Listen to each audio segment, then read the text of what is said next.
할렐루야. 주께서 우리 가운데 늘 함께 계십니다. 약속하신 것처럼 두세 사람이 내 이름으로 모인 것에는 나도 그 중에 있다고 말씀했습니다. 그래서 참으로 언제나 모든 예배로 모일 때마다 우리는 즐겁고 기쁘고 또 감사가 넘칩니다. 또 기대가 큽니다. 왜냐하면 우리 주께서 우리의 예배를 받으시고 또 우리 주님은 은혜가 넘쳐서 각 사람의 피로도 넘치게 채우시는 분이십니다. 옆에 사람 보시면서 활짝 웃으면서 주의 사랑으로 사랑합니다. 또 앞뒤 사람에게도 주의 사랑으로 사랑합니다. 여러분 아세요? 요한복음 말씀에 보면은 주께서 이 땅에 오셔서 이제 공생일을 시작하실 때에 놀라운 많은 일을 행하셨죠.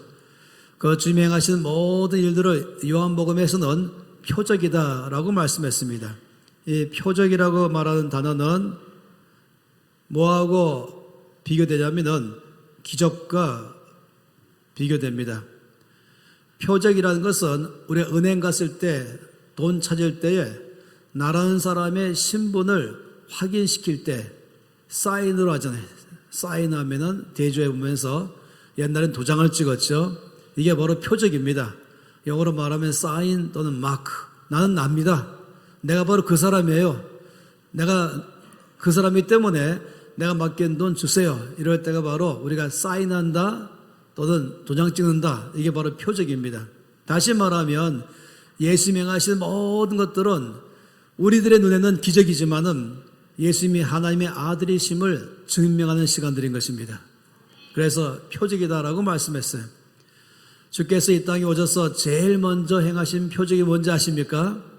그건 가나의 혼인잔치에 참석해서 물로 포도주를 만드신 사건이었습니다. 저는 이것이 첫 번째로 행하셨다고 말씀할 때마다 항상 감동됩니다. 왜냐하면 주께서 제일 먼저 오셔서 행하신 일들이 장례식장이 아니고 결혼식장이었다는 것입니다. 결혼식은 축제입니다. 기독교는 축제입니다. 기독교는 심각하고 우울하고 딱딱하고 엄숙함이 아닌 것이에요. 기독교는 축제인 것이에요. 왜냐하면 나의 죄를 다 용서하심에 대한 자유함. 난 죄사함 받았습니다. 난 정죄함이 없습니다. 난 사망에서 생명으로 옮겨졌습니다. 모든 저주는 십자가에서 다 제거하시고 나에게는 하늘의 복을 이미 다 부어줬습니다. 할렐루야. 그래서 여러분 믿는 사람의 특징은 우리 모든 믿는 사람의 표적은 기쁨이 충만해야 돼요. 얼굴로 증명해야 됩니다. 그래서 모든 이 땅에 가서 살 때마다 당신 왜 즐겁습니까? 왜 얼굴에 기쁨이 넘칩니까? 말할 때면 왜냐하면 난 자유하기 때문에 그렇습니다. 예수께서 오셔서 나의 모든 죄와 사망으로부터 저주로부터 나를 자유케 하셨습니다. 나는 세워졌습니다. 난 죄사함 받았습니다. 할렐루야. 그래서 여러분 날마다 거울 보시면서 웃는 연습하시기 바랍니다. 믿지 않는 사람과 믿는 사람의 차이는 표적인 것이에요. 얼굴로 증명해야 됩니다. 할렐루야. 어제 예수 믿는 사람이야 아직까지 그렇다 치더라도 적어도 예수를 영접한 지 1년 지났다면 얼굴에 책임지세요. 10년 지났다면 더 책임지세요. 옆에 사람 보면서 표적의 얼굴을 하면 죄의 사랑으로 사랑합니다. 다시 한번 웃으면서 옆에 사람 보세요. 한번 저 보지 마시고 옆에 사람 보시면서 축제 안에 있는 나. 할렐루야. 제가 이 하늘 비전 교회에 가끔씩 올 때마다 늘 희전을 하고 애를 쓰고 있어요. 제가 하는 이 차가위 목사님이나 여기 계시면 물론 하늘 비전 교회 다 계시는 아니지만은 이 감리교는 원래 기쁨과 자유와 축제가 충만한데 제가 잘 아는 장로교처럼 엄숙하신가? 좀 그렇게 할 것이 아닌데 말입니다. 예수님께서 천국에 올라간 사람들을 멍단 데리고 천국 투어를 시켰습니다. 여기는 어느 것이고 여기 어느 것이고 다 하다가 어느 마을에 딱 도착하니까 우리 주께서 조용하라고. 여기는 고신파들이 사는 곳이기 때문에 조용하라고요. 근데 혹시 감리교가 있는 것도 조용할지 모르겠습니다. 감리교는요, 축제입니다. 저는 요한 웨슬레를 너무너무 좋아합니다. 저의 인생에 굉장히 많은 영향을 준 사람이에요. 그는 정말로 하나님이 그를 놀랍게 사용하시면서 모든 죄의 사슬에서 풀어서 자유케 하는데 이분을 사용했습니다. 저주가 떠나가고 슬픔이 떠나가고 그의 기쁨과 자유와 그리고 말할 수 없는 큰 희락으로, 이 넘치는 희락으로 꽉 차게 하는 것, 이게 바로 기독교의 본질입니다. 왜 결혼식에서 첫 표적이었을까? 바로 이 결혼식은 춤이 있고, 결혼식은 노래가 있고, 결혼식은 기쁨이 있습니다. 바로 예수 믿는 것은 바로 결혼식에 똑같은 것이에요. 그래서 주일 올 때마다 시끌시끌하고, 결혼식에 조용하면 이상하잖아요. 장례식은 조용해져야 되죠. 내 결혼식은 시끄러워야 되는 것입니다. 이게 잔치집 아니겠습니까? 교회는 잔치집입니다. 교회는 잔치집입니다. 할렐루야. 그래서 여러분 교회 오실 때마다 시끄럽게 바랍니다. 막 시끄럽게 하시고, 혹시 제가 지금 목사님들하고 정면 배치된지 모르겠습니다만은 저는 말씀에 의해서 말하는 것입니다. 저는 제가 장로교 출신이라는 게 별 관심 없습니다. 또 감리교 출신 별 관심 없습니다. 우리 모두는 예수 출신입니다. 그래서 몽땅 다 한 분 예수 안에서 구원받은 한 분 하나님의 아버지의 자녀입니다. 할렐루야. 오늘 말씀은 이제 마지막, 오늘 말씀의 중요한 주인공은 바로 요한이죠. 특히 요한 중에서도 여기 나오는 요한은 세례 요한이라는 말을 쓰죠. 침례교에서는 침례 요한 이렇게 말하기도 하고, 이 요한은 바로 세례 요한입니다. 세례를 주는 것이 바로 요한으로 주라기 때문에 그래서 세례 요한 이렇게 말하죠. 이 요한의 사명은 뭐냐면은 그는 오실 메시아의 길을 예비하는 것이 그의 사명이었습니다. 옛날부터 임금님이 행차하시면, 왕이 행차하면 먼저 그 앞에 가면서 모든 길을 다 닦아야 되는 것입니다. 가는 길이 장애가 없도록 해야 되는 것입니다.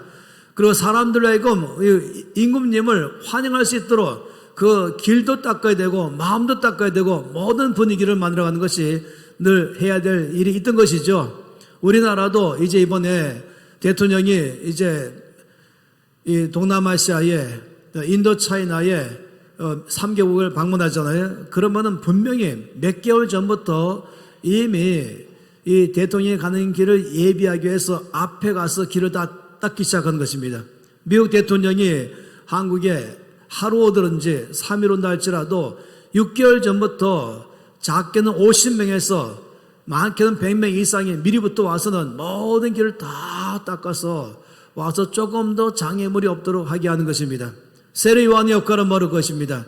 세례 요한의 사명은 메시아의 길을 예비하는 것이 그의 사명이었습니다. 그래서 성경 말씀하시기를 이미 세례 요한의 사명에 대해서 이사야를 통해서 예언했죠. 그러니까 세례 요한이 오기 700년 전에 하나님께서는 이 세례 요한이 이 땅에 와서 그가 해야 할 사명이 무엇인지를 말씀했다는 것입니다. 뭐라고 말했습니까? 이렇게 말했죠. 주의 길을 예비하라. 주의 길을 준비하라. 그의 오실 길을 곧게 하라. 라고 말한 것입니다. 그러면서 앞으로 메시아 예수 그리스도 이 땅에 오실 때, 왕의 왕이신 우리 주 예수님 오실 때에 모든 만유의 주이신, 만왕의 왕이신 바로 하나님이신 우리 주께서 이 땅에 오실 때에 앞서가시면서 사람들의 마음을, 예수님을 영접할 수 있도록, 환영할 수 있도록 길을 준비하는 것이 바로 이 세례 요한의 역할이었습니다. 그렇기 때문에 주께서 세례 요한을 불러서 그 사명을 맡긴 것이죠. 이것을 하려면 제일 중요한 것은 바로 회개하는 것입니다. 회개란 말은 다른 데로 갔던 일을 제 길로 돌아오는 것이 회개인 것이죠. 왕을 맞이할 준비를 하지 않고 딴 데 정신 팔았던 것, 왕을 맞이할 길을 가지 않고 딴 길을 갔던 것 다 돌아와서 왕을 맞이할 준비를 하게 하는 이 전체가 다 회개인 것입니다. 이 죄라고 말할 때에 이 죄는 특징이 관역을 벗어났다. 관역으로 가야 할 것인데 빗나갔다. 이게 죄인 것입니다. 그러니까 올바르게 주 앞에 반응하지 않고 올바르게 주 앞에 나가지 않냐고 딴 데로 가는 것, 주의 말씀에 반응하지 않고 딴 걸로 행동하는 것 모두 다 죄인 것이죠. 모든 것은 주님에게 초점 맞추고 모든 삶은 주의 말씀대로 살아가는 것, 이게 정상적인 것입니다. 그런데 그렇지 않잖아요. 딴 데로 가기 시작하고 그리고 주를 맞이할 준비를 하지 않게 된다면은, 그렇다면 그 모든 길을 다 돌이키는 것, 돌아오게 하는 것, 다시금 본래의 길로 돌아오게 하는 것, 이게 전부 다가 바로 회개하는 것입니다. 그 죄는 벗어난 것이고 이 벗어난 자를 돌아오게 하는 것은 이거는 회개라고 말한 것입니다. 그러니 세례 요한의 역할은 바로 왕이신 메시아 예수님의 오실 길을 예비하는 것이 그가 해야 될 일인 것입니다. 사실은 이 세례 요한의 첫 외침이 무엇입니까? 첫 외침은 회개하라. 그다음에 뭐라고 말했습니까? 하나님 나라가 가까이 왔다. 여러분, 하나님 나라를 얻었습니까? 일반적으로 이 나라라고 말하면은 나라 안에는 세 가지가 있어야 나라가 됩니다. 첫째는 주권이 있어야 되죠. 두 번째는 영토가 있어야 됩니다. 세 번째는 국민이 있어야 됩니다. 이 셋 중에 하나라도 빠지면 나라가 아닌 것이죠. 우리나라가 주권이 빼앗기고 땅은 있고 국민이 있었지만은 주권이 빼앗기니까 나라를 잃었던 것입니다. 어떤 데는 주권도 있고 땅은 있지만 백성이 없다면 그 나라가 아닌 것이죠. 반대로 주권도 있고 국민이 있지만 땅이 없다면 또 나라가 아닌 것입니다. 나라의 조건은 주권과 땅과 백성이 있어야 되는 것입니다. 하나님 나라가 바로 이런 것이에요. 하나님 나라 그럴 때 이제 하나님 나라가 가까이 왔다. 다시 말하면 하나님 나라가 임하신다. 거기에 바로 왕이신 주께서 다스리는 주권이 있잖아요. 근데 예수님의 주권은 온 세계에 243개 나라의 주권은 경계선이 다 있습니다.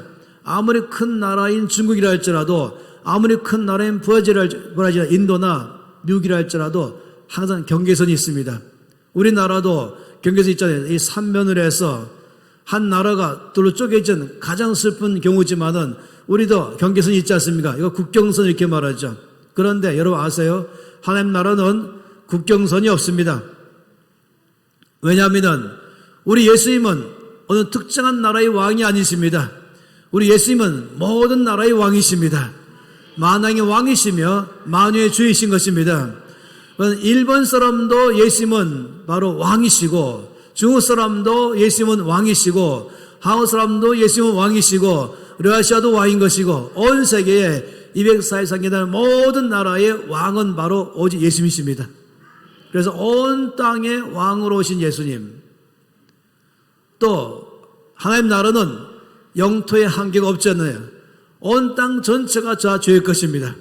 온 백성도 다 주의 것입니다. 주님의 주권도 온 땅 전체인 것이며, 그래서 예수님 말씀하기를 아버지께서 나에게 하늘과 땅의 모든 권세를 주었다라고 말씀했습니다.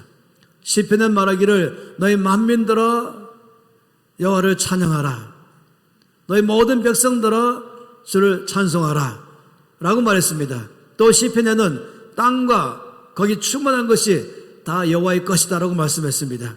온 땅에 바로 왕이신 예수님, 모든 백성들의 왕이신 예수님, 모든 땅에 왕이신 예수님이 이 땅에 오시는 것입니다. 바로 그 예수께서 오시기 때문에 하나님 나라가 임한다라고 말한 것입니다. 주께서 오시면 다스리시고, 그리고 모든 나라를 다스리시고 모든 백성을 다스리시고 온 땅 전체가 주의 것이기 때문에 이 세례 요한의 외침은 바로 회개하라, 하나님 나라가 가까이 왔다라고 말한 것입니다. 그건 굉장한 것이에요. 이 땅에 오시는 메시아의 길을 예비하는 것, 이건 굉장한 것 아니겠습니까? 그의 길을 예비하는 것 굉장한 거 아니겠습니까? 그런데 오늘 말씀 보니까 1절과 2절 말씀에는 아주 긴 내용이 나와 있어요. 뭐가 나와 있습니까?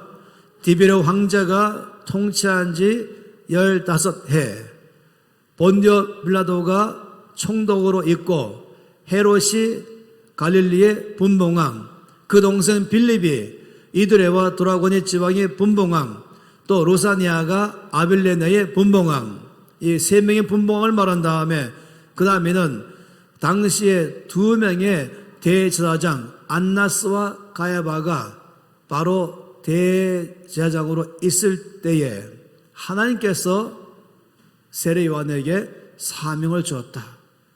오실 메시아의 길을 예비하도록 하게 하셨다라고 말한 것입니다. 뭐를 말씀하실까요? 이 1절과 2절 말씀에 있는 걸 뭘 말씀하실까요? 이 말씀은 이것이에요. 하나님은 세례 요한에게 사명을 맡길 때에 구체적인 역사적 현실 안에서 사명을 맡겠다는 것입니다. 어디 먼 지구를 떠나 있는 어딘가 이상한 세상 안에 어디 이상적 세계 안에서 맡긴 것이 아니라 어디 이 현실과 동떨어진 데에서 일하도록 맡긴 것이 아니라 하나님은 세례 요한에게 사명 맡길 때는 아주 구체적인 역사적 현실 안에서 그에게 사명을 맡겼다는 것이. 그런데 이 역사적 현실이 뭔지 아십니까? 여기에 말하고 있는 이 1절 2절 말씀 뭘 말한 것입니까? 하나님께서 세례 요한에게 이 역사 안에서 현실 안에서 이 사명을 맡긴 그 당시 현실이 뭐냐는 것이. 첫째는 디베료 황제가 뭘 말합니까? 당시에 로마 제국이고, 이 디베료 황제, 우리가 보통 역사에서 티베리우스 이렇게 말하죠.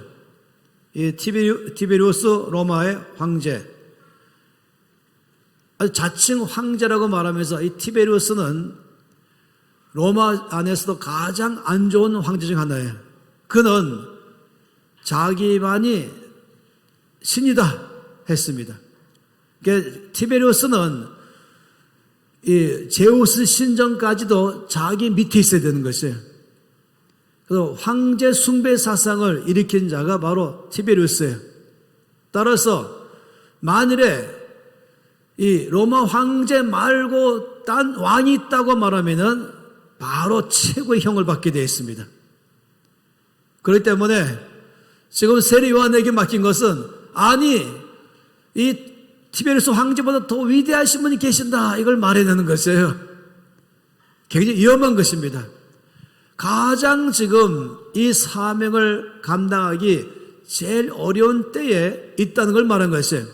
이 첫 번째 이 티베리우스라는 사람이 황제로 온 지 15년째라고 말하는 이 당시에 황제 숭배 사상으로 꽉 차 있는 로마 제국 그 당시에 어느 누구도 만일에 황제보다 더 숭배할 사상이 있다, 황제 위에 누가 있다고 말하면 바로 감옥 들어갈 그 당시에 그때 하나님께서 세례 요한을 부르셨습니다. 두 번째, 여기 총독 있잖아요. 아까 우리가 신앙 고백할 때처럼 본디오 빌라도 총독을 했을 때 이 총독은 한마디로 말하면 자기는 이 권력 유지하기 위해서 황제와 유대인 백성 사이에 가운데 끼어가지고 때로는 황제 눈치 보다가 때로는 백성 눈치 보면서 자기 소신껏 정치하지 못하고 자기 소신껏 정의롭게 행하지 못하고 필요하다면 불의도 행할 수 있는 권력을 아부하기 위해서 자기 권력을 지키기 위해서라면 얼마든지 백성들도 비위를 맞춰야 되고 또 황제도 비위 맞추고 있는 정말 소신껏 일하는 정치가가 아닌 이런 사람이 있으면 나라가 어렵지요. 세 번째는 여기 분봉왕 3명 있잖아요. 이들은 분봉왕이지만 사실은 영주 같은 것이죠. 이들은 왕은 아닌 것이에요. 그냥 왕 밑에 이 로마 대제국이 특별히 팔레스타인 지역은 유대인들이 사는 지역을 특별 관할 구역으로 만들었어요. 워낙 이 유대인들이 거칠기 때문에 이들은 언제 반란을 일으킬지 모르기 때문에 황제가 특별 관할구로 뒀어요. 그래서 황제가 보낼 때에 이 총독은 황제의 직속으로 넣었어요. 그리고는 바로 그 밑에다가는 이 한마디로 말하면 이런 말하면 죄송하지만은 뭐라 하죠? 뭐 얼굴 마담 뭐 이런 식으로 그냥 명목상으로 왕인 것이에요. 실권은 없어요.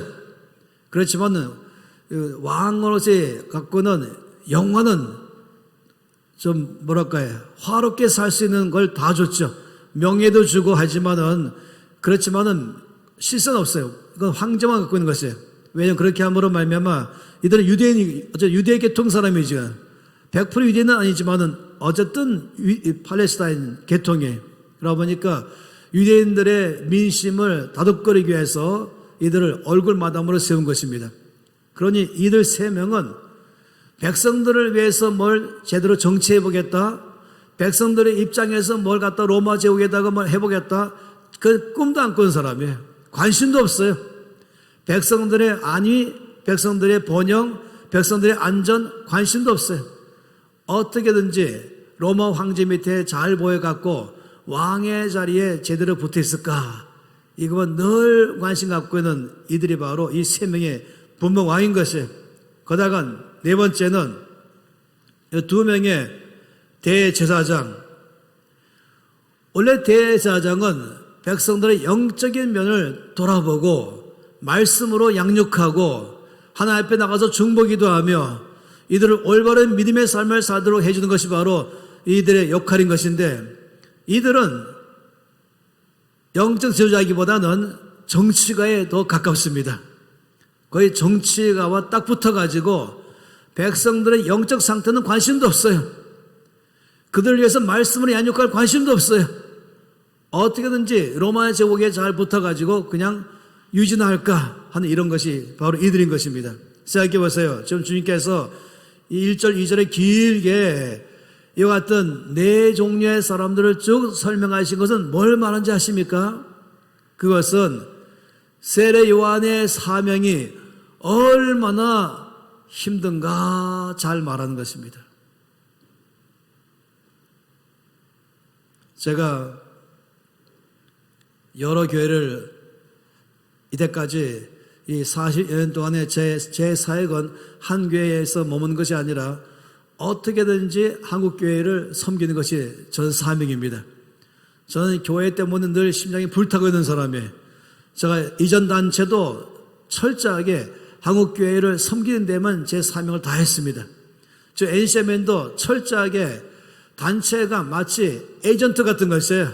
한국 교회를 부흥시키고 한국 교회가 제 몫을 다 잘할 수 있도록 여러분 이미 경험하신 분 많이 계시지 않습니까? 이것이 제 사명인 것이에요.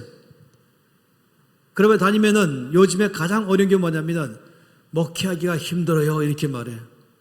교회가 다 어려워요 이렇게 말하죠. 저보고 목사님 30년 전보다는 더 어려워요 이렇게 말하고, 뭐 성기단체도 마찬가지고 목회도 마찬가지고 몽땅 다 말하고 있어요. 다 신앙생활이 어려워요, 또 목회도 어려워요, 힘들어요, 부흥이 안 돼요 이렇게 말하고 있죠. 자, 그렇게 말씀할 때마다 절대로 제가 동조하지 않습니다. 그렇다면은 누가복음 3장 말씀을 묵상하라고 하는 것이에요.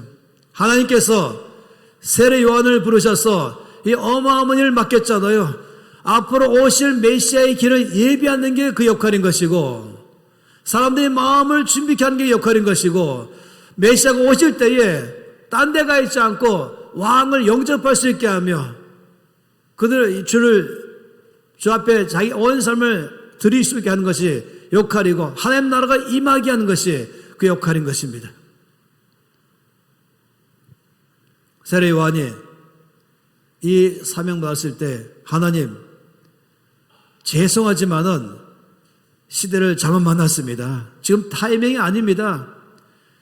하나님 저에게 300년 전만 맡겼다 할지라도 제가 해나가겠는데 지금 아닙니다. 이 300년 전만 하더라도 이런 분위기 아니었습니다.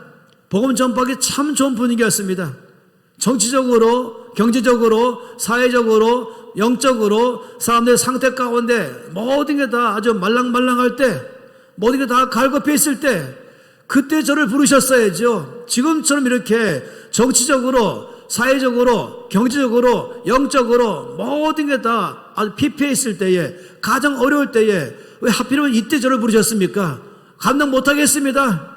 할 수 없습니다. 안 됩니다. 이렇게 말할 만한 그 당시에 하나님께서 세례 요한을 불러서 이런 구체적인 힘든 상황 속에 그에게 맡긴 것은 메시아의 길을 예비하는 것입니다. 하나님 나라가 이 땅에 임하시게 하는 것에서 준비하는 것이 바로 그 역할인 것입니다. 여기 말씀 보세요. 이 5절 말씀 보게 되면은 그가 4가지를 해야 되는 것입니다. 첫째, 뭐랬습니까? 모든 골짜기를 다 메꿔야 되는 것이 골짜기. 음부 파이기 골짜기잖아요. 여기를 다 메꿔야 평판에서 여기 왕이 올 수 있지 않겠습니까? 골짜기 못 가지요. 이 골짜기 뭘 말합니까? 이건 사람들 가운데서 이 마음에 깊이 파여져 있는 것이에요.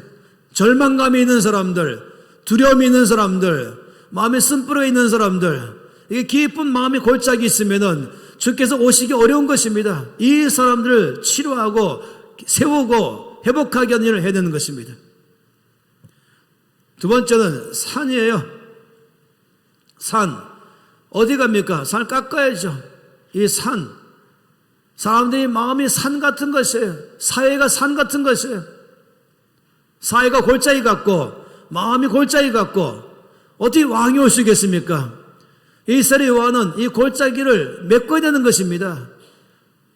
이 갖고 있는 이 절망과 두려움과 낙담 가운데 있는 이 사회적 분위기, 개인의 삶의 분위기, 이 죄 때문에 정죄감에 빠져 있는 분위기, 이 깊이 파여 있는 것, 이걸 다 메꿔야 되는 거예요. 즉 은혜와 말씀으로 메꿔야 되는 것을 치료해야 되고 회복해야 되는 것입니다. 이 모든 것 다 마찬가지인 것이죠. 산은 높아 있는 것이에요.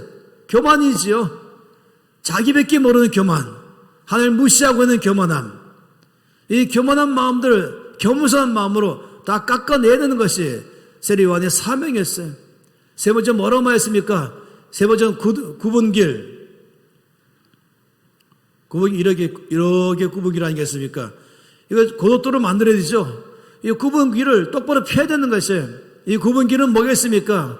이거는 사회 전체가 다 말씀과는 다르게 살고 있는 세상적인 제도들, 구조들, 정치가 굽어져 있고, 경제가 굽어져 있고, 교육이 굽어져 있고, 예술이 굽어져 있고, 매스컴도 굽어져 있고, 모든 사회 영역 가운데 다 굽어져 있는 것이에요. 사람도 굽어져 있어요. 사람도 말씀 중심이 아니고 지 멋대로 살고 있는 것이에요. 자기 마음대로 살고 있는 것이에요. 그저께 이제 교회에서 중3 여학생 2명이 새로 왔어요. 이제 개척교회다 보니까 이제 개척한 지 2년 좀 넘었는데 한 350명 있는데 새로 오니까 만났죠. 두 명 만나면서 우리 김민지 장로님이 이 두 명 보고 얘들아 너희는 동성애는 어떻게 생각하냐? 한 명은 절대 안 되죠. 놀랍게 또 한 명의 여학생은 저 찬성해요. 이렇게 말한 것이에요. 이게 뭡니까? 구분길인 것이에요. 이 아이들을 어떻게 안육할 것인가? 그냥 야 제약이야 안 돼 이렇게 할 수 없는 것입니다. 어떻게 여러분 아시겠습니까? 항상 모든 걸 어떻게 할 것입니까?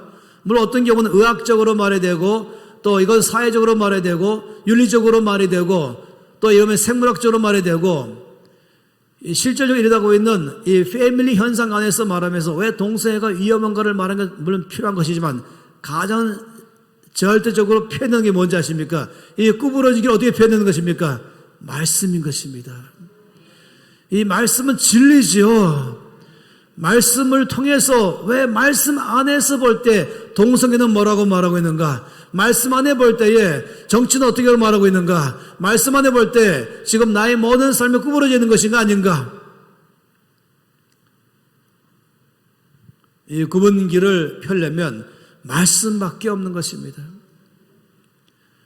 오늘날에는 포스트 모더니즘 뭐 요즘만이 아니에요.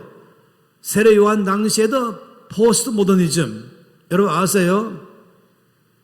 이 포스트 모더니즘 이건 한마디로 말하면 이게 뭡니까? 이거 한마디로 말하면 이건 절대가 없다. 다 상대다. 이런 것이. 어느 것 하나 절대가 없다. 절대 진리는 없다. 모든 게 다 상대적인 것이다. 이 절대 가치를 무시하는 세상. 이러다 보니까 여기 갖고 음모가 뭔지 아시죠? 원수 마귀는 이걸 통해서 갖고 음모가 뭔지 아시죠? 성경의 절대성에 대해서 깨뜨리겠다는 것이에요. 그래서 이 아이들이 말씀도 우습게 여기고, 아니 말씀도 안 보고, 말씀은 아주 심하게 말하면, 제가 이 뉴질랜드에 살 때는 이 아이들이 성경을 쓰레기로 생각하는 것이, 우리나라도 마찬가지로 생각하는 것이, 아니요, 성경은 진리입니다. 이건 절대 진리인 것입니다. 요즘 여러분 아시죠? NCM에는 지금 말씀 회복 운동을 벌이고 있습니다. 그래서 1년에 100일에 1독 하자.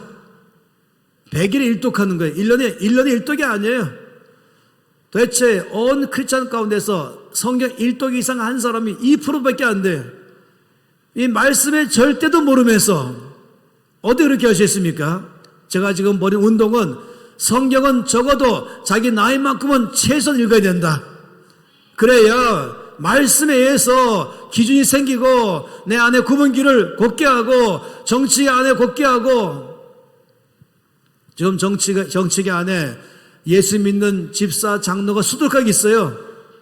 저 오늘 아침 또 기도하면서도 저 이낙연 총리도 예수 잘 믿는 사람이고 황교안 씨도 예수 잘 믿는 사람이고, 제가 또 기도했어요. 주여 이들로 하여금 정말 말씀의 기준 가지고 구분거를 말씀에서 펴게 해 주십시오. 뭐 그들 뿐이겠습니까? 더 많이 있어요. 그 안에 아주 교회 안에 깊이 있는 사람 많이 있다니까요. 그런데 제가 참으로 놀란 사실은 말씀 빼고 뭐 하겠다는 거예요. 말씀 빼면은 구분기를 곧게 할 수 없는 것입니다. 세례요한의 역할은 구분기를 곧게 해야, 그걸 고속도로 만들어야 왕이신 메시아가 그 길로 올 수 있지 않겠습니까? 네 번째 뭡니까? 네 번째 말씀한 것은 여기 이렇게 말했죠. 험한 길, 이렇게 말했어요. 험한 길은 뭐겠습니까?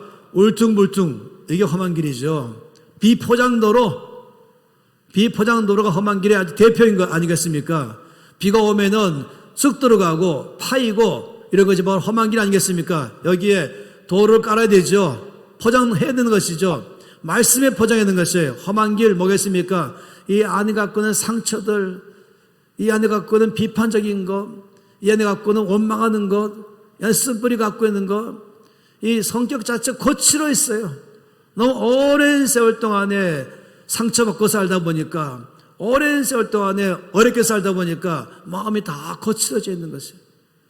세례요한은 역할이 뭐냐면은 이 골짜기는 메꿔야 되고, 산은 깎아서 만들어야 되고, 구분길은 곧게 펴야 되고, 이 험하게 울퉁불퉁한 것은 쫙 펴가지고, 그래야 왕이신 주께서 하이웨이로, 고속도로로 잘 올 수 있지 않겠습니까?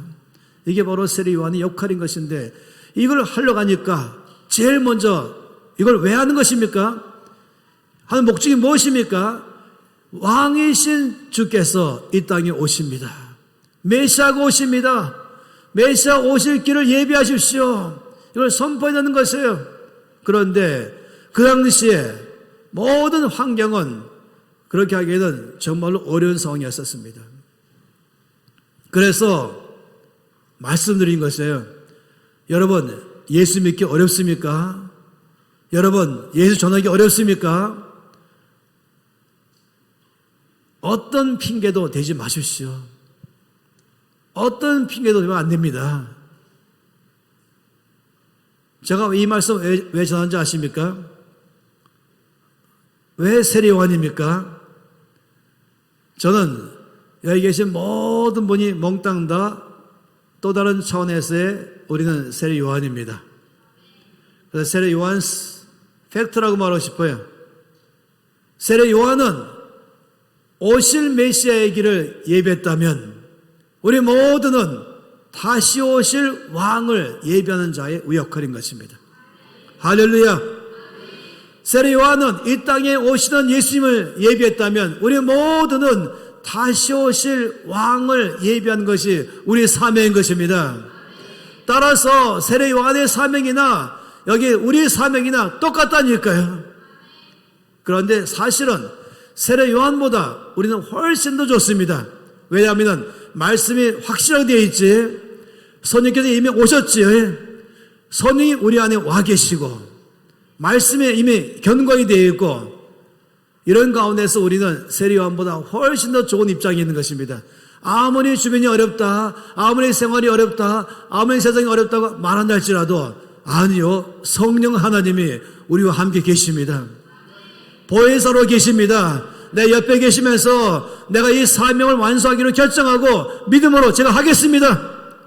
이 사명을 하겠습니다. 주님, 주께서 지금 맡긴 이때가 가장 정확한 때입니다. 전 절대로 그런 말 하지 마세요. 지금 어려워요, 힘들어요. 아니요, 세례 요한 때가 힘들었다니까요. 그러나 세례 요한은 하나님이 부르신 이때가 가장 적합한 때인 줄 믿었습니다. 여러분, 우리는 이때에 주 앞에 기도하셔야 됩니다. 이 때를 분별할 수 있는 눈을 주시옵소서. 시대를 분별할 수 있는 눈을 주시옵소서. 그냥 사람만 보지 마시고 TV로서 황제만 보지 마시고 무능한 정치만 바라보지 마시고 아니면 잘못된 영적 지도자를 바라보지 마시고 바로 전능한 하나님께서 절대로 빈틈없으신 가장 정확하신 공의로우시고 공평하시고 전능자가 늦지도 빠르지 않은 그분이 지금 이때 나를 불러서 이 땅에 살게 하셨다면, 다시 오실 메시아를 예비한 자로 살게 했다면 지금 바로 정확한 주의 때인 것입니다. 역대상 12장 32절 말씀 보면은 여기에 이사갈 지파 중에서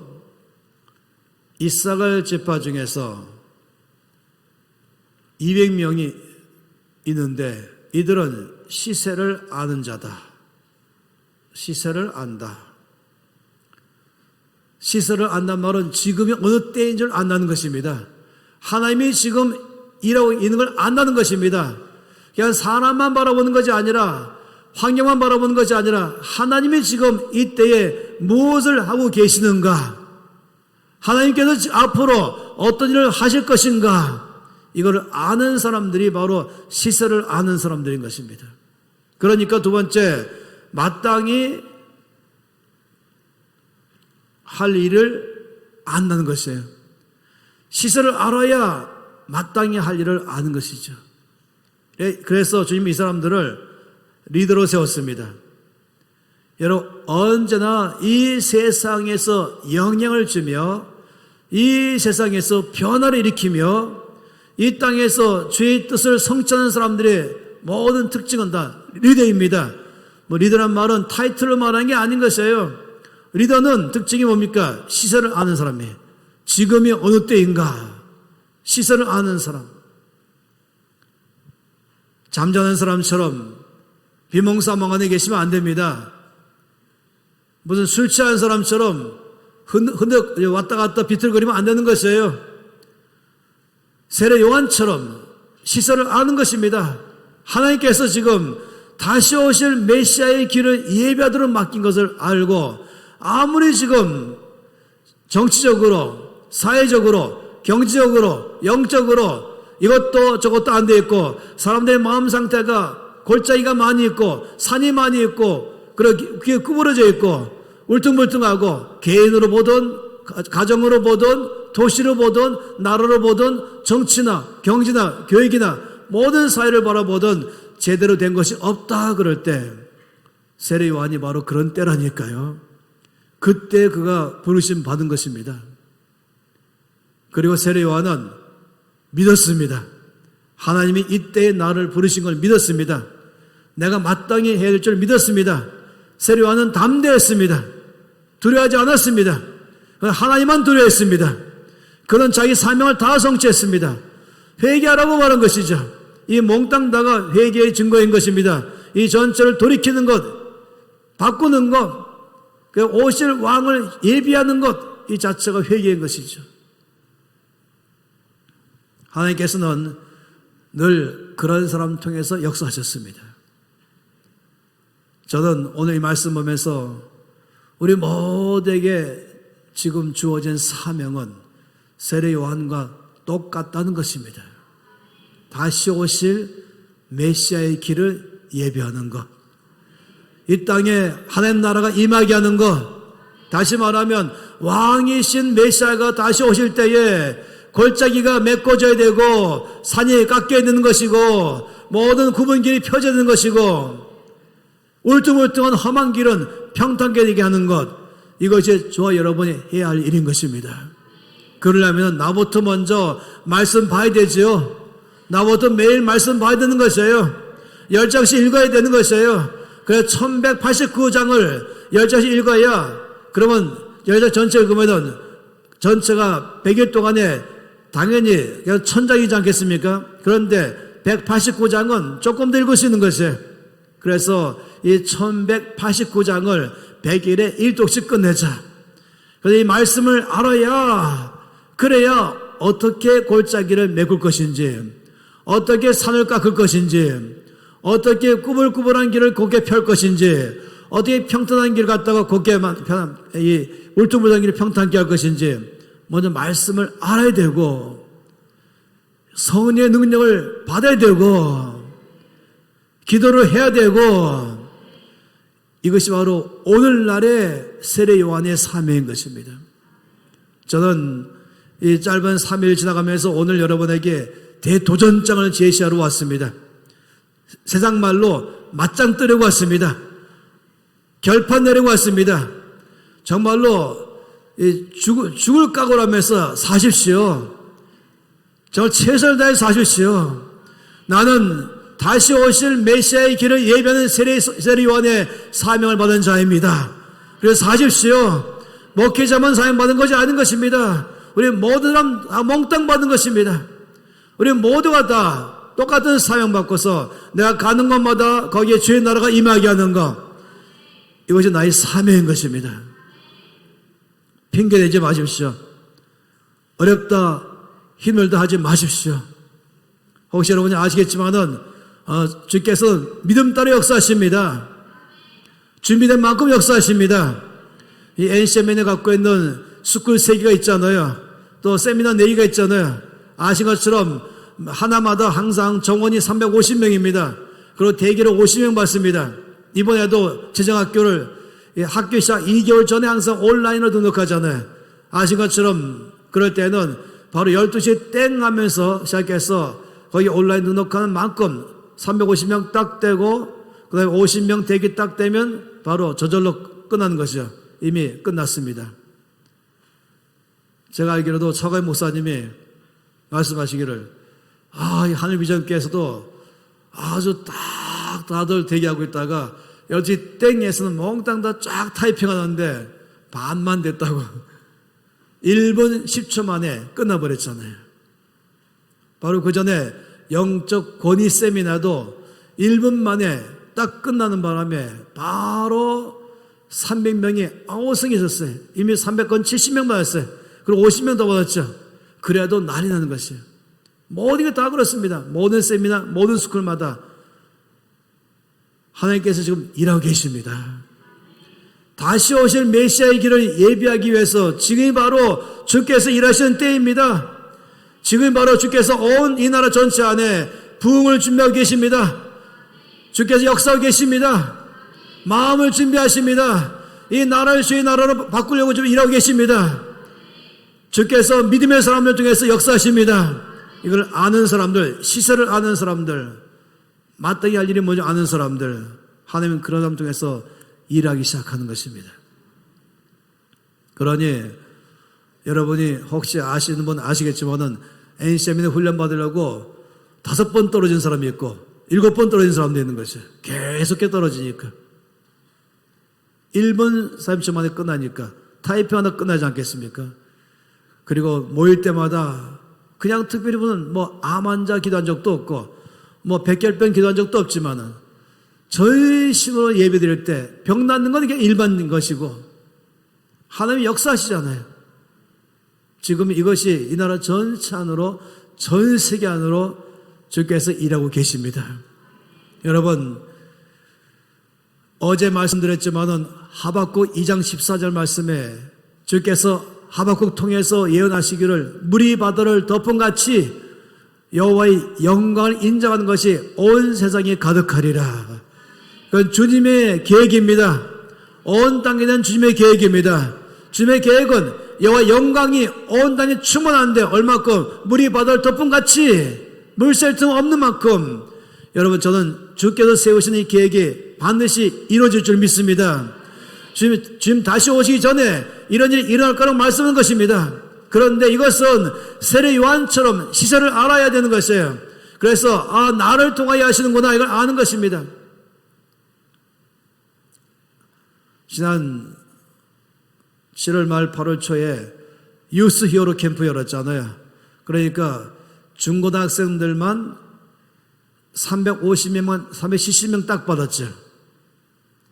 그리고 또 매년 1월 달에는 또 히어로 캠프 열잖아요. 그러니까 18세에서 35세만 또 거기도 350명만 딱 받는 것이죠. 그래서는 3박 4일 동안에 신약 일독 다 하게 하고 새벽 집회가 있고 오전 집회가 있고 오후 집회가 있고 저녁 집회가 있으면서도 일독도 다 하는 것이에요. 물론 핸드폰 다 반납해야 되고 자는 거 잠깐 5시간, 6시간 자는 거 외에는 식사하는 거 외에는 다 말씀을 그룹별로 읽어나가는 것이죠. 왜 하는지 아십니까? 시편 110편 3절에 주의 권능의 날에 거룩한 옷을 입은 새벽 이슬 같은 주의 청년들이 즐거이 헌신하며 주께 나오는도다. 이 말씀은 지금 다윗이 성령으로 말미암아 지금 바로 눈앞에 일어나는 것처럼 말한 것이 나올 것입니다. 나왔습니다는 아니고 마치 중계 방송하는 것처럼 주의 권능의 날에 거룩한 옷을 입은 새벽 이슬 같은 주의 청년들이 즐거이 헌신하며 주께 나오는도다. 바로 앞의 장면처럼 말한 것입니다. 근데 다 온 아이들 보기 시작하면은 이 10대들, 20대들 보기 시작하면은 말씀에도 반응 안 하고 예배도 반응 안 하고 그런데 제 눈에는요 그들이 성령 충만한 제 청년으로 보이는 것이에요. 제 눈에는 그들이 즐거이 헌신하는 제 청년으로 보이는 것입니다. 시설을 아는 것이죠. 주님은 이렇게 말한 게 아니에요. 내가 너를 불러 사역시킬 때는 다 준비돼 갖고 그냥 아무것도 안 하고 그냥 숟가락 하나 딱 넣는 것이 아니라 내가 이미 너에게 이 모든 계획을 세웠으니 네가 이제 수고할 때 내가 일할 것이다. 전 3박 4일 동안에 이들을 바라볼 때에 그 중에는 술, 담배하는 친구들, 마약하는 친구들, 별 친구 다 있잖아요. 말씀 일독도 안 해보고 불신자들이고 특히 이 목회자 자녀, 장로님 자녀들이 더 많이 불신자들이 아버지를 보면서 안 믿겠다는 것이 그래서 밀려왔어요. 그런데 제가 알아요. 주님께서 이들을 바라본 눈은 이들은 나 성령 충만한 주의 청년들이요 거룩한 옷을 입은 주의 청년들이요 목숨까지 주께 바친 주의 청년들이다. 그걸 전 믿는 것입니다. 그리고 전 최선을 다하는 것이에요. 200명의 간사를 동원해가지고 이 370명을 섬기기 위해서 200명을 동원하는 것이에요. 그리고는 정말로 전심으로 기도하고 1000명의 중보기도 팀을 가동시키기 시작하고 25명은 아예 24시간 그 안에 들어와서 중보기도하게 만들고 전심으로 나가면서 아버지 이들은 앞으로 주님 다시 오실 주님을 예비해서 온 땅에 주의 나라 임하도록 해야 될 주의 청년들입니다. 그러면 하루 바뀌고 하루 바뀌고 하루 바뀌어서 마지막 날에는 몽땅 다 나의 목숨까지 주께 바치겠습니다. 나의 앞날을 다 주께 바치겠습니다. 할렐루야. 마약이 끊어지고 재밌어요. 이 아이들 보고 솔직히 해라. 야 담배 다 갖고 와라. 이 아이 담배 갖고 나온다니까요. 다 내놓고. 그런데 놀라지도 않는 것이에요. 이 아이들은 용사들인 것입니다. 말씀하는 사람들인 것입니다. 주께서 시설을 알기를 바라는 것이에요. 하나님이 지금 일하고 계십니다. 울퉁불퉁한 사람, 꾸불꾸불한 사람, 마음에 거칠어져 있고 교만해 있고 낙심해 있고 좌절에 빠져 있고 두려움에 빠져 있고 각종 중독에 빠져 있다 할지라도 이들을 갖다가 펴고 낮추고 깎고 다듬어서 왕이신 주께서 이들의 삶에 임하도록 하게 하는 사명이 세례요한의 사명인 것이에요. 이 일을 하기 시작하면 역사하는 것이에요. 얘들이 이렇다. 요즘 애들이 이렇다. 요즘 사람이 이렇다. 요즘 세상이 이렇다. 그래서 못하겠다. 아니요. 그래서 하라는 것입니다. 그래서 하라는 것이 내가 너를 불렀어. 왕이신 주께서 오실 길을 예비하는 자를 불렀고 너를 불렀어. 이 어려운 상황 속에서 이 모든 골짜기를 메꿔야 되는 것이며 산들을 깎아야 되는 것이며 이 말씀과는 전혀 상관없는 제멋대로 있는 길들을 말씀의 길로 펴야 되는 것이며 상처를 다 치료해서 주 앞에 올바르게 용사처럼 쓰게 하는 것. 그래서 내 마음 중심에 주님 왕으로 나에게 임하시옵소서. 내 삶 전체를 왕이신 주께 바치겠습니다. 그리고는 이 세상에 나가서 이 세상을 왕이신 주께서 임하시게 하는 데에 나의 인생을 드리겠습니다. 그래서 저는 이 다음 세대를 너무 중요하게 여기는 것이에요. 이 중고등학생들, 대학생들, 청년들에게 소망이 있는 것입니다. 공부하라고 말한 것이에요. 어떤 사람 정치계로 가라고 말하고 경제계로 가라고 말하고 교육계로 가라고 말하고 매스컴으로 가라고 말하고 예술계로 가고 과학계로 가고 목회자로 가고 선교사로 가서 너희 있는 그 영역이 땅끝이며 바로 그 땅끝이 말씀하신 대로 여호와 영광으로 충만케 하는 일이 너희 사명이다. 말씀을 먼저 읽어야 된다. 자기 나이만큼 말씀 읽었어. 뭐가 기준인지 알아야 된다. 그래야 정치계로 가도 이 정치계 말씀의 기준 따라 정치를 바꾸는 것이고 경제계도 바꾸는 것이고 교육계도 말씀의 기초에 의한 교육계로 바꾸는 것이고 이게 바로 하나님 나라가 임하게 하는 사명인 것입니다. 시설을 알아야 되죠. 그리고 마땅히 할 일이 뭔지 알아야 되죠. 저는 모든 목회자들은 한결같은 소망이 무엇입니까? 부흥입니다. 목사님들 중에서 부흥을 원하지 않는 목사님 어디 있겠습니까? 어제도 말씀했지만 이 부흥을 원하다 보니까 어떻게 해야 부흥을 일으킬 것인가 해서 얼마나 많이 밤낮으로 연구하겠어요. 그래서 이쪽 가보기도 하고 저쪽 가보기도 하면서 여러 방법을 도입하는 것이에요. 저는 제발 그런 식으로 하지 말라는 것이에요. 부흥의 길은 첫째 말씀에 대해서 말씀은 통독인 것이에요. 각자가 말씀 읽게 하는 것이죠. 말씀 읽을 때에 성령 하나님이 각 사람에게 말씀하실 것이에요. 깨닫게 하실 것이에요. 이해시켜 주실 것이에요. 신앙을 안 했다 할지라도 선생님께서 가장 놀라운 신학자이잖아요. 가장 놀라운 주석가이시죠. 성님 말씀한 것처럼 진리의 영이 오시면 너희를 모든 진리 가운데로 인도하시리니 이걸 우리는 믿는 것입니다. 자, 시카고에 가서 거기에 있는 200명의 목사님들하고 집회할 때 목사님들이 저에게 질문하기를 목사님 이 성도들이 신앙을 안 했기 때문에 혹시 말씀을 잘못 해석하면 어떻게 합니까? 제가 마음이 상했어요. 시작했다고 말씀을 잘 할 거라고 하는 것 도움되겠지만은 신학교보다 더 놀라운 학교는 바로 성령 하나님의 학교인 것입니다. 모두가 다 그 학교에 들어가야 되는 것입니다. 성령님은 우리의 최고의 선생이십니다. 그래서 이 말씀 통독 운동 이것이 제가 지금 이 나라의 교회의 부흥의 비결이 여기 있으며 이래야 다시 오실 메시아의 길을 예비하며 하나님 나라가 이 땅에 임하게 하는 데에 여기에 우리가 준비하는 것이다. 그러니 저는 여러분에게 이 100일 통독 운동에 다 온 교회가 동참하기를 바라는 것이에요. 지금 이 일이 막 퍼지고 있어요.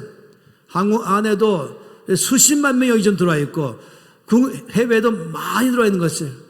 저는 이 나라 안에서 바라는 것은 믿는 교회, 믿는 크리스찬의 20% 이상만이라도 이 100일 통독 운동에 참여해서 자기 나이만큼 말씀 읽는다면은 사도행전 말씀하니까 말씀의 흥하니까 여기에 따라서 말씀이 흥하는 순간에 그만큼 또 교회가 부흥하는 것입니다.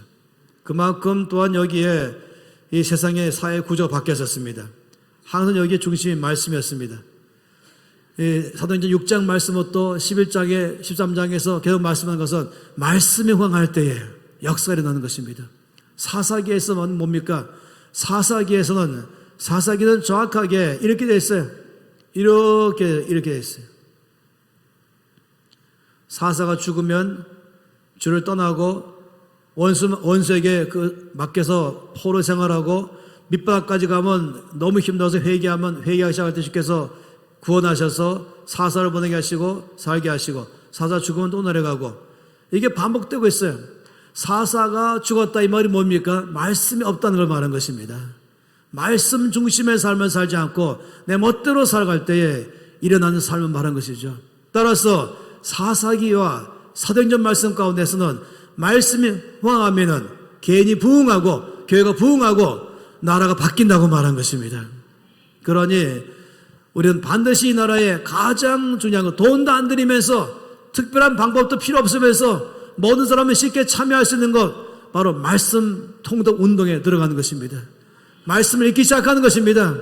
유치원부터 시작해서 초등학교 시작해서 몽땅 다 말한 것이에요.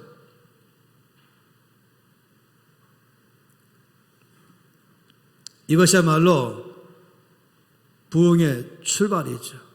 그리고 당연히 성령 충만함을 항상 강조하고 성령 충만함을 위해서 전심으로 기도하고 성령으로 충만케 되기 위해서 좀 나가게 하는 것, 이건 얼마나 중요합니까?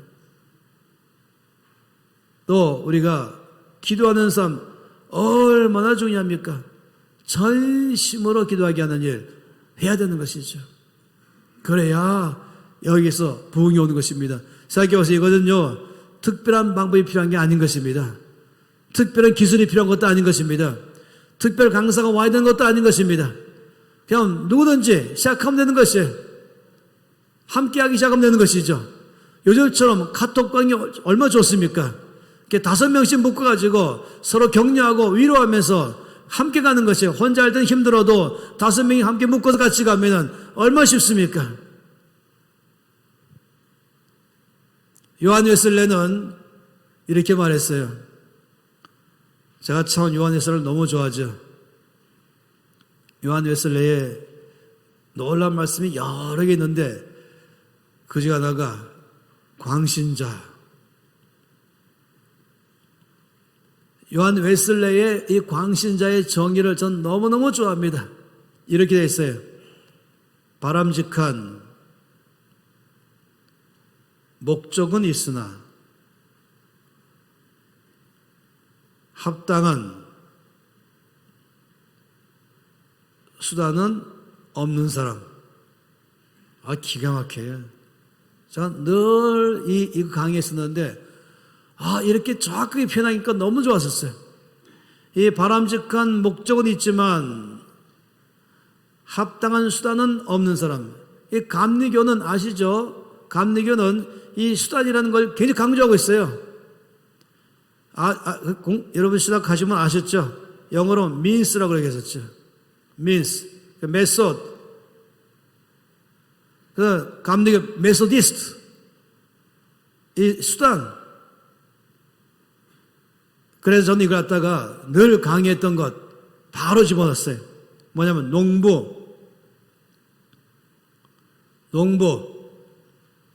A 농부와 B 농부 둘 다 크리스찬이에요. 농부에게서 이 A 농부, B 농부에게 갖고 있는 이 바람직한 목적이 뭐겠습니까? 많은 수확하는 것이죠. 열매를 많이 거둬들이는 것이에요. 수확을 많이 얻는 게 이 농부의 목적이죠. A 농부는 봄이 됐어요. 밭에 나갈 때에 밭에 빈손으로 갔어요. 그리고 밭가에 앉아가지고 하루 종일 찬양했습니다. 전능하신 하나님을 찬양합니다. 말씀으로 무에서 유를 창조하신 하나님을 찬양합니다. 제가 이 땅에 아무것도 일하지 않는다 할지라도 나의 하나님은 전능하셔서 이 땅에서 많은 열매를 맺게 할 줄로 믿습니다. 이게 A 농부입니다. B 농부는 봄에 밭에 갈 때 쟁기를 가져갔습니다. 쟁기. 그리고 가을과 겨울 지나가면서 딱딱해진 땅을 깊이 갈아엎었지요. 갈아엎는 과정에서 또 돌이 나오면 또 제거하고 나무뿌리 나오면 또 제거시켰죠. 그래서 이 고랑을 잘 팠어요. 그 다음 날은 이제 종자 씨앗을 갖고 왔어요. 그리고는 이 골에다가 다 뿌렸죠. 흙을 덮었어요. 그리고 기도했어요. 하나님, 제가 할 일을 다 했습니다. 제가 땀 흘려 수고하면서 쟁기로 밭을 갈았고 제가 주신 받은 이 종자 씨앗으로 제가 씨를 뿌렸습니다. 이제 여기에 비를 내려주시고 햇볕 비추셔서 이거 이제 싹이 나서 잘 자라서 열매를 많이 맺게 하여 주시옵소서. 그런 다음에도 다음날 또 나왔어요. 왜냐하면 혹시 짐승들이 와서 밭을 해치지 않았을까. 또 더 위험한 것은 잡초지요. 잡초가 나오면 생명력이 너무 강해갖고 내 종자 씨앗을 생명 뺐기 때문에 잡초는 나오는 순간에 뿌리가 뽑아버린 것이에요. 이 B농부는 추수할 때까지 매일 나와야 되는 것이에요. 얼굴에 햇볕에서 그르면서 매일 땀 흘리면서 수고했죠. A농부가 말하기를, 야, 너 믿음도 없냐? 어째 네 힘을 일하냐? 나 봐라. 난 하나님 믿고 있잖아. 이게 바로 A농부인 것이에요. 이 A농부는 뭐라고요? A농부가 바로 광신자인 것이에요. 여기 이게 수단이죠. 이 합당한 수단은 사용하지 않고 목적만 갖고 있어요. 이 바람직한 목적은 있지만 합당한 수단이 없는 사람, 이게 광신자라니까요. 아무것도 안 하면서 하나님은 전능하시니 여기에 열매를 많이 맺게 할 줄로 믿습니다. 제가 참으로 놀란 사실이 뭐냐면은 너무 많은 사람들이 광신자처럼 신앙생활하고 있다는 것이에요. 내가 알릴 최선을 다하지 않으면서 부지런해야 되고 땀 흘려야 되고 수고해야 되는 것이 있는데 만약 그렇게 한다면 마치 믿음 없는 사람처럼 아니요. 여러분 생각해 보세요. 여기다가 쟁기로 밭을 갈고 땅을 갈고 씨를 뿌릴 때에 이것은 내가 할 최선의 일이지만은 여기서 싹이 나고 열매를 맺게 하는 것은 하나님만이 하시는 것입니다. 이 옥수수 씨앗 하나 심었는데 자, 이 7살부터 10살까지가 자, 농부에 섰습니다. 강원도에서 쭉 자라다면서 2개월 열리잖아요. 이번에 이제 옥수수 딸 때 지금 조금 있으면 벌써 땄지요. 심심하시면은 옥수수가 하나에 매달린 거 세워보세요. 500알이 있어요. 500알씩. 하나를 심었는데 1000알이 나오는 것이에요. 저는 꽃밭 가실 때 맨들하면 놀랍기만 한 것이 봉숭아는 어떻습니까? 채송은 어떻습니까? 해바라기 어떻습니까? 감자는 어떻습니까? 창세기 1장 말씀에 주께 채소는 씨 가진 채소, 나무는 열매 맺는 나무, 감나무, 감씨 하나를 심었더니 이 감나무가 크게 자라더니 거기에 감이 몇 개인지 한번 씌워보세요. 몇 개 열리는지. 그거 한 번만 열립니까? 매년 열리는 것입니다. 이게 바로 하나님의 법칙인 것입니다. 내가 심어야 되죠. 주께서 나에게 심도록 하게 하신 것이에요. 그래서 우리가 광신자가 되면 안 된다니까요. 따라서 뭡니까? 내가 할 일이 무엇입니까? 말씀을 내가 심어야 되죠. 열심히 말씀 읽어야 되고 서로 충만을 구하는 것이고 기도하는 것이고 이거는 수고해야 되지 않겠습니까? 어떻게 말씀도 읽지 않고 이 공적인 예배에 열심히 참석도 안 하면서 열심히 기도하지 않으면서 전심으로 예배드리지 않으면서 어떻게 내 안에서 변화하려고 말한 것입니까? 그렇게 광신자라고 말한 것이에요. 내 사업이 잘 되길 바라면서 열심히 땀 흘려 수고하고 연구하고 노력하는 것이 여러분 불신앙인 것입니까? 아니요. 이건 마치 아까 말한 것처럼 여기 농부처럼 바로 이것은 나의 수단인 것입니다. 이래 봐야 이건 조금밖에 안 되는 것이에요. 그래서 NCM에는 여기 따라오는 수학 공식을 늘 말하고 있죠. 뭔지 아시죠? 0 곱하기 1억은 0입니다. 1 곱하기 1억은 1억입니다. 영과 일은 차이가 뭡니까? 영과 일의 차이는 이거예요. 이 광신자가 영이에요. 난 아무것도 안 하면서 이러고 뭡니까? 이거 한 능력인 것이에요.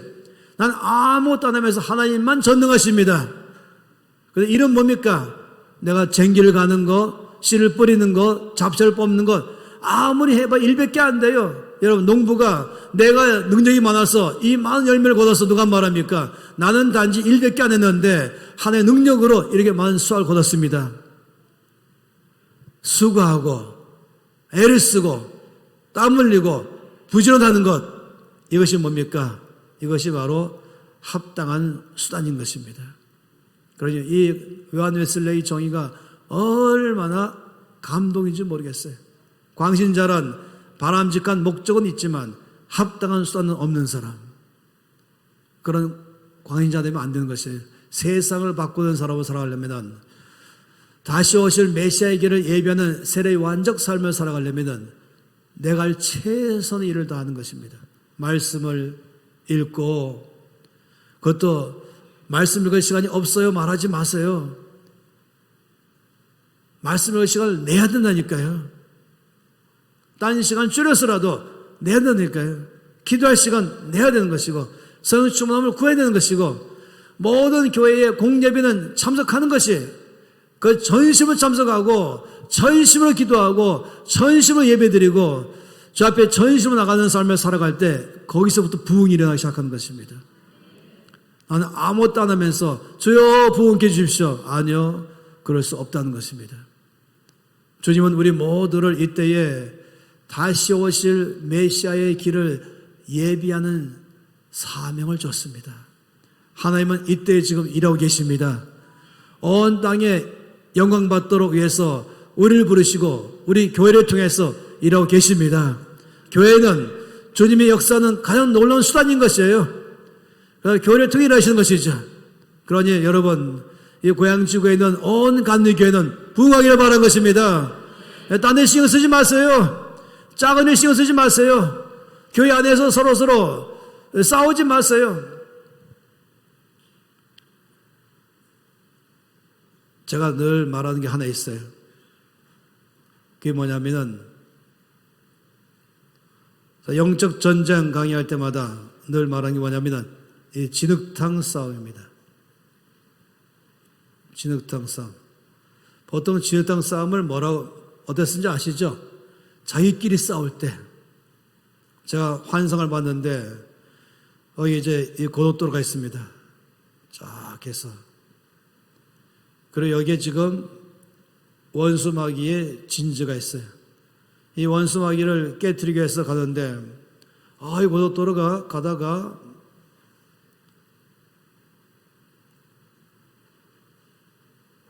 여기 끊어진 거예요. 여기가. 그리고 환상 중에 보니까 하나님의 군대가 막 가고 있어요. 막 전진하는 게 있어요. 그런데 저 밑으로 떨어지고 있어요. 여기는 뭐냐면은, 여기 몽땅 다, 여기 진흙이에요, 진흙. 진흙에 무릎까지 다 빠져갖고 철퍽철퍽 하면서 서로 진흙 던지고 있어요. 너무나 화가 나는 것은 이쪽으로 아무도 안 가고 있는 것이에요.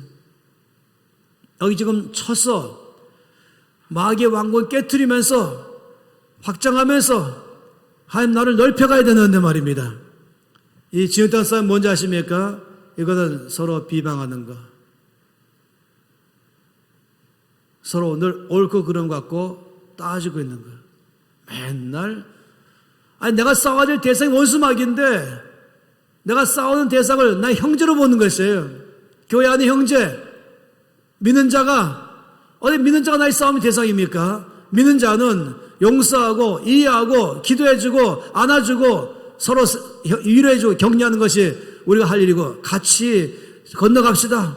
여기 같이 넘어가서 여기 가서 원수의 왕을 깨트리기 위해서 함께 나가야 되는 것인데,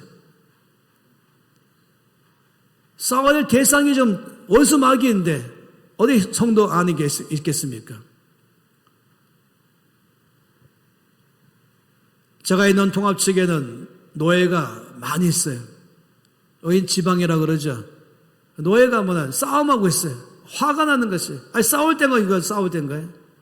서로 격려하고, 전심을 기도하고, 말씀 앞에 기도하고, 울며 기도하며, 전히 기도하시면서, 아버지, 우리 이 지역 전체가 바뀌어서, 이 지역 전체가 주의 나라가 임하게 해주시옵소서 해도 모자랄 바인데, 교회 안에도 마찬가지인 것이고, 그래서 제가 알았어요. 원수 마귀는 이 진흙탕 싸움을 일으켜서, 자기끼리 모든 에너지를 다 뺏게 한 동안에 원수 마귀는 잠말 쿨쿨 자는 것이에요. 누가 환상 받는데 어느 교회 꼭대기에 귀신들이 잠자고 있어요. 한가롭게. 왜 저 귀신들이 한가롭게 잠잘까 했더니 온 교회가 진흙탕 싸움하니까 귀신들이 경계 태세가 다 사라진 것이에요. 제가 그래서 늘 말하기를 이 귀신들이 무시하는 교회 된다면 혓겨 물고 죽는 게 낫다. 차라리. 귀신들이 무시하는 성도 바로 그날부터 금식기도 들어간다. 여러분, 귀신들이 벌벌 떨고 난리 나고 그래서 이 지옥의 왕국에다가 이 방을 다 붙이고 여러분 얼굴이 다 거기 들어가 있고 블랙리스트에 들어가 있고 이 교회는 블랙리스트에 들어가 있고 원수 마귀 왕국에서 가장 요주의 교회, 요주의 인물, 그래야 살만하는 것입니다. 근데 귀신들도 무시한다면 정말로 그날부터 금식에 들어가야 됩니다. 전 여러분의 교회가, 여러분의 성도가 원수 마귀 왕국에서 유명하기 바랍니다. 거기서 항상 여러분 때문에 신경 바짝 쓰길 바라는 것입니다. 마귀가 여러분 때문에 맨날마다 먹이다가 얼음 딱 넣으면서 머리, 아이고 아파라. 저 교회 때문에 내가 지금 속썩이 되겠다. 이런 교회 되시 바랍니다. 그런 성도 되시 바랍니다.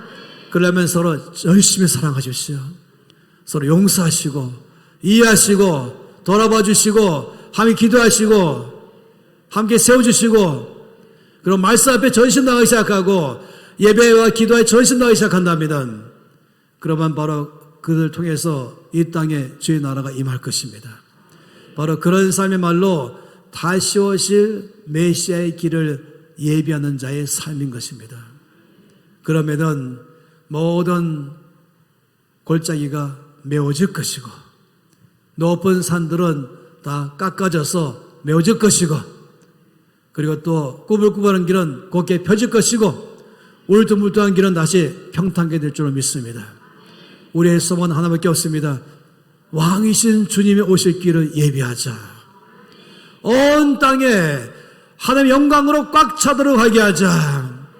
정치계가 정말로 크리스찬들을 위해서 거의 주 영광이 임하도록 하게 하자. 경제계 안에 하나님의 영광이 임하도록 하게 하자. 교육계 안에, 매스컴 안에, 예술계 안에, 과학계 안에, 온 사회 속에 거기에 하나님의 영광으로 꽉 차게 하자.